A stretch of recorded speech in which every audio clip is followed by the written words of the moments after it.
In April 1942, the unthinkable happened.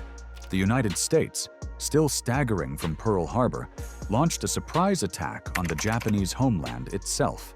16 bombers appeared out of the mist above the Pacific, flying so low that fishermen looked up in disbelief. They weren't supposed to be there. They weren't supposed to exist. When those aircraft crossed the Japanese coast and dropped their payloads on Tokyo, Yokohama, and Nagoya, the entire idea of safe distance in war vanished. This is the story of the raid that stunned a nation, lifted another, and changed the psychology of the Pacific War, a mission that began 23 miles from Tokyo. The spark. 4 months earlier, Japan had seemed unstoppable. Pearl Harbor lay in ruins, the Philippines were falling, and the Allies were retreating across the Pacific. But in Washington, one question echoed through the corridors of the Navy Department. How can we strike back?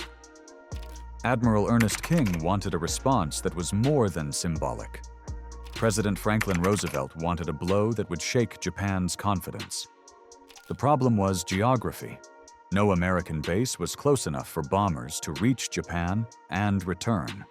Then, in January 1942, a young Army Air Forces officer named James Harold Doolittle walked into a meeting with an impossible idea. What if we launch medium bombers from an aircraft carrier?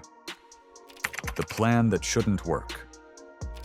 No one had ever launched a twin-engine bomber from a carrier deck. It had never even been tested at sea. He chose the B-25 Mitchell, light enough to take off from a short runway, heavy enough to carry bombs across 800 miles. The USS Hornet, fresh from dock, was selected as the launch platform. 16 B-25s were modified at Eglin Field in Florida. Extra fuel tanks, stripped defensive guns, and lightweight propellers. Every pilot who volunteered knew the odds. There would be no return. The plan was to bomb Japan, then continue west to crash land in China or the Soviet Union. Roosevelt approved it anyway. The mission's name: Special Aviation Project Number 1. Departure. On April 1, 1942, the Hornet slipped from San Francisco under heavy security. On her deck sat 16 bombers, wings folded, lashed down with rope. To the sailors below, it looked surreal, aircraft far too large for a carrier. The task force rendezvoused with another carrier group led by USS Enterprise. Admiral William Halsey took overall command. Their orders were simple: sail west until detected, then launch immediately, no matter the distance. Discovery. Before dawn on April 18, 1942, the Pacific was calm until a Japanese picket boat, Nito Maru No. 23, appeared on the horizon. The Americans opened fire and sank it, but not before it sent a radio warning. They were still nearly 700 miles from Japan, 200 miles farther than planned. If the planes launched now, they would almost certainly run out of fuel before reaching China. Doolittle didn't hesitate. He turned to his crew and said simply, "We'll go." The order echoed through the ship. Launch the planes. The takeoff. At 8:20 a.m., the deck of the Hornet pitched and rolled in 30-foot swells. One by one, the B-25s lined up on the short flight deck. Each had less than 500 feet to reach flying speed. The first aircraft roared forward, tires squealing, clearing the bow by a heartbeat. Sailors cheered as it climbed into gray cloud. 15 more followed, everyone threading the same impossible margin between life and ocean. Witnesses said the deck crew stood silent afterward, realizing they might never see those men again. The approach. The bombers flew at wave-top height to avoid radar. For hours, they followed a compass heading across an empty Pacific, trusting in dead reckoning. Then, shortly after noon, the Japanese coast appeared. The outline of Cape Inubo, east of Tokyo. Civilians on fishing boats pointed upward as aircraft with unfamiliar silhouettes thundered past. Moments later, anti-aircraft guns opened fire, but too late. At 12:15 p.m., Doolittle's formation reached Tokyo Bay. Over Tokyo. The city below was calm, unaware. Factories whirred, trains moved, students walked home for lunch. Then the sirens began. The first explosions struck an oil depot, a steel works, and an army arsenal. Fires erupted across the city, minor in scale, but massive in psychological impact. For the first time in centuries, Japan's home islands were under foreign attack. Doolittle's bombs destroyed little of military value, but they shattered something far greater: the illusion of invulnerability. In Yokohama, Nagoya, and Kobe, more targets were hit. By 2 p.m., all 16 aircraft were speeding west, chased by flak bursts fading into cloud. The escape. The crews knew they wouldn't make it back. They had flown more than 10 hours with headwinds stronger than forecast. Fuel gauges trembled near zero. Night fell as they reached the Chinese coast. One by one, they ditched or bailed out into storm and darkness. Of the 80 men who took off, 69 made it to friendly territory. 8 were captured by Japanese forces in China. 3 were executed. Doolittle himself parachuted into a rice field and landed among Chinese villagers who guided him to safety. He believed the mission a failure. Every plane lost, several men missing. But when he returned to America, he was greeted as a hero. Shockwaves in Tokyo. News of the attack reached Tokyo before the fires were out. The government imposed censorship, releasing only vague statements about minor damage. But inside Japan's high command, the reaction bordered on panic. If bombers could reach Tokyo once, they could reach again. No one knew where they came from. Russia? China?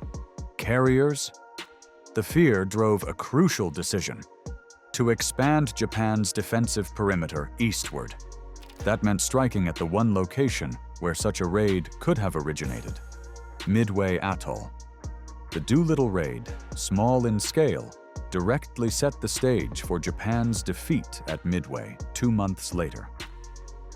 China's sacrifice. For China, the aftermath was devastating. In retaliation, Japanese troops launched the Zhejiang-Jiangxi campaign, targeting villages suspected of aiding the raiders. Tens of thousands of civilians were killed. Entire towns were burned to the ground. Historians now see this as one of the least known tragedies of the war, a price China paid for helping American airmen escape. Doolittle would later say, "They saved our lives, and we could never repay them." The legacy of the raid. Strategically, the raid inflicted little material damage, but psychologically, it changed everything. For the first time, the Japanese public questioned the promise that the homeland was untouchable. For the first time, the American public saw proof that the enemy could be reached. Morale surged across the United States. Factories posted signs reading, "Remember Tokyo." War bonds skyrocketed. And within Japan's military, the realization sank in. They would now have to defend their islands directly. The men behind the mission. Every crew on that raid shared the same oath: no glory, no return, no surrender. Captain Ted Lawson's crew crash-landed off China's coast. He lost a leg, but later wrote a memoir, 30 Seconds Over Tokyo, which brought the mission to life for millions of readers. Other survivors spent years in captivity. Lieutenant Robert Mader died of disease in a Shanghai prison. Those who returned carried scars both visible and invisible. Yet not one of them regretted going. When asked decades later why they volunteered, Doolittle replied, "Because someone had to remind the world that America could still reach the enemy." 23 miles from Tokyo. The phrase itself came from a navigator's logbook. One bomber, lost in fog, found itself so close to the capital that its crew could see the towers of Tokyo Bay, barely 23 miles away, before releasing their bombs and banking out to sea. That distance, less than the width of a city, symbolized a new era of warfare. Distance was no longer safety. Japan's mainland would never again be truly beyond reach. After the war, Doolittle rose to command the 8th Air Force in Europe, leading thousands of missions against Nazi Germany. After the war, he was promoted to general and awarded the Medal of Honor. But he rarely spoke of that first raid without mentioning the men who didn't return. Every April, surviving raiders met in private to honor their comrades. They kept a set of silver goblets, one for each crewman, engraved with their names. At every reunion, they turned a fallen comrade's goblet upside down. By 2013, only 4 remained upright. The last survivor, Lieutenant Colonel Richard Cole, passed away in 2019, age 103. Looking back. 80 years later, historians still call it one of the most daring missions ever attempted, a mission that achieved the impossible not through numbers, but through audacity. It reminded the world that technology alone doesn't define power. Resolve does. 16 planes launched from a ship never meant to carry them changed the trajectory of a global war. And though the fires of that raid were small, the shadows they cast stretched across the entire Pacific. Reflection. Today, when pilots train aboard carriers, they still study the Doolittle Raid, not for tactics, but for spirit. It's a lesson in risk, ingenuity, and the human will to adapt when the world seems unwinnable. Standing on the deck of a modern carrier, the horizon looks endless, but history is always closer than it appears. Just 23 miles from Tokyo, a handful of men proved that even in the darkest moment of defeat, the spark of retaliation can light the path to victory. And that is why their flight, brief, fragile, and almost suicidal, will always be remembered as the day America reached beyond fear and touched the impossible.